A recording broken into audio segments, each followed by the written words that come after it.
नमस्कार। आज मैं बात करूंगा राष्ट्रीय साधन सहयोग्यता, राज्य योग्यता एवं डॉक्टर शिवानंद नौटियाल छात्रवृत्ति परीक्षा एनएमएमएस 2024 और 25 कक्षा 8 सामाजिक विज्ञान का प्रश्न पत्र। प्रश्न नंबर 1 पूछा गया था, कलहड़ की राज तरंगिणी में हमें किस क्षेत्र के इतिहास का पता चलता है? तो इसका सही ऑप्शन है कश्मीर। दूसरा प्रश्न है, दिल्ली के सुल्तानों के शासनकाल में प्रशासन की क्या भाषा थी? इसका सही आंसर था फारसी। खालसा पंथ की स्थापना किसने की? गुरु गोविंद सिंह ने की थी। चौथा प्रश्न है, कथन इतिहासकार जनजातियों का इतिहास लिखने के लिए वाचिक परंपराओं का इस्तेमाल करते थे और इसका कारण है जनजातीय लोग लिखित दस्तावेज नहीं रखते थे, लेकिन समृद्ध रीति रिवाज और वाचिक परंपराओं का वे संरक्षण करते थे। तो ये कथन और कारण दोनों सही हैं और कारण कथन की सही व्याख्या करता है। ये इसका राइट आंसर था। पांचवा प्रश्न पूछा गया था, निम्नलिखित कथनों पर विचार कर असत्य कथन चुनिए। तो इसमें असत्य कथन जो आ रहा है वो है, सन 1778 तक यूरोपीय न्यायाधीशों के लिए मुस्लिम कानूनों की भी एक संहिता तैयार कर ली गई। तो ये गलत इसमें ऑप्शन था। छठवां प्रश्न है, गुलामगिरी नामक पुस्तक किसने लिखी? ज्योतिबा फुले ने।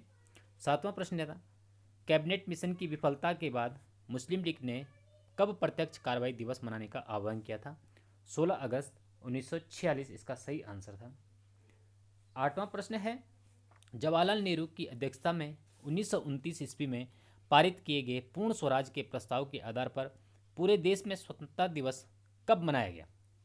26 जनवरी 1930 इसका सही आंसर था। नौवां प्रश्न पूछा गया था कथन और कारण का।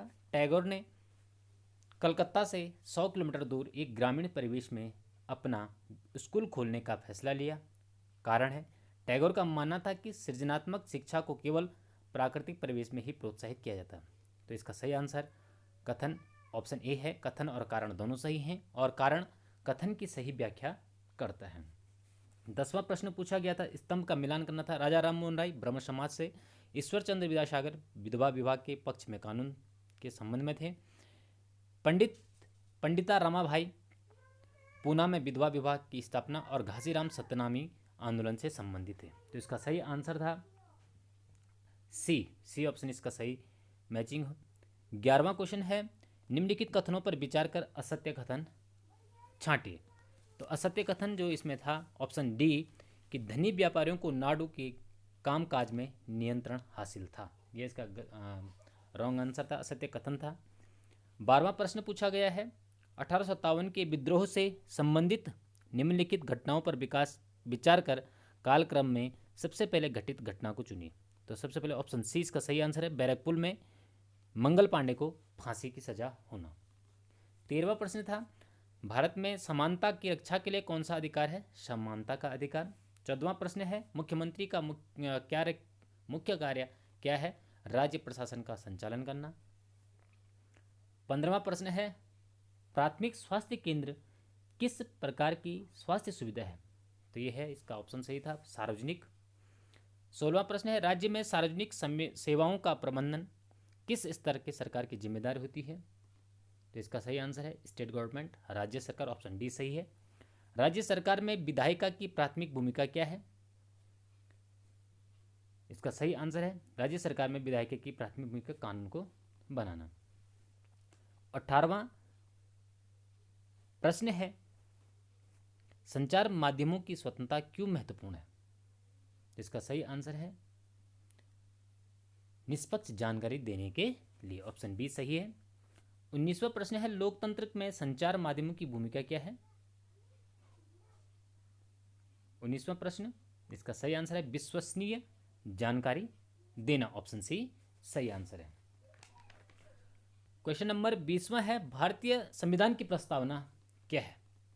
संविधान का परिचय है, ऑप्शन ए सही है। 21वां प्रश्न है, निम्नलिखित में से कौन सा भारतीय संविधान की प्रमुख विशेषता है? संघवाद, ऑप्शन ए सही है। 22वां प्रश्न है, भारत में कानून बनाने के लिए कौन सी संस्था जिम्मेदार है? संसद, ऑप्शन डी सही है। 23वां प्रश्न है, धर्मनिरपेक्षता का अर्थ क्या है? ऑप्शन बी सही है, सभी धर्मों के साथ समान व्यवहार करना धर्मनिरपेक्षता का अर्थ है। 24वां प्रश्न पूछा गया था, भारतीय संविधान कब अपनाया गया? 1949। 25वां था, जीवाश्म ईंधन नहीं है, सौर ऊर्जा। 26वां, वह संकीर्ण क्षेत्र जहां स्थल, जल और वायु पारस्परिक क्रिया करते हैं कहलाता है जैव मंडल, ऑप्शन ए सही है। और नवीनीकरणीय संसाधन वे संसाधन हैं जिनका भंडार सीमित है और जिनको पुनः पूरित होने में हजारों वर्ष लग सकते हैं, ऑप्शन ए बिल्कुल सही आंसर है। 28वां प्रश्न पूछा गया था, निम्नलिखित में से कौन सा एक सतत पोषणीय विकास का सिद्धांत नहीं है? तो राष्ट्रीय एकता में वृद्धि करना। 29वां प्रश्न जो पूछा गया था, मृदा निर्माण का कारक नहीं है अत्यधिक पशुचारण। 30वां प्रश्न पूछा गया था, असत्य कथन का चयन करें, तो इसका सही आंसर है डी, क्योंकि असत्य कथन है कि ज्वालामुखी की तीव्रता जो है रिएक्टर स्केल पर मापी जाती है, ये गलत असत्य कथन है। और 31वां प्रश्न पूछा गया था, कर्तन एवं दहन कृषि के संबंध में असत्य कथन। असत्य कथन जो 31वां प्रश्न पूछा गया था, कर्तन एवं दहन कृषि से संबंधित असत्य कथन है, तो ऑप्शन सी इसका सही आंसर था कि यह कृषि पर्यावरण के लिए लाभदायक है। 32वां प्रश्न पूछा गया था, मैनियॉक कहाँ का प्रमुख भोजन है? तो अमेजन बेसिन का, इसका सी ऑप्शन सही था। और 33वां क्वेश्चन जो पूछा गया था, सुमेलित नहीं है, तो सामान्य वर्षा वाले क्षेत्र, ये इसका सुमेलित नहीं है।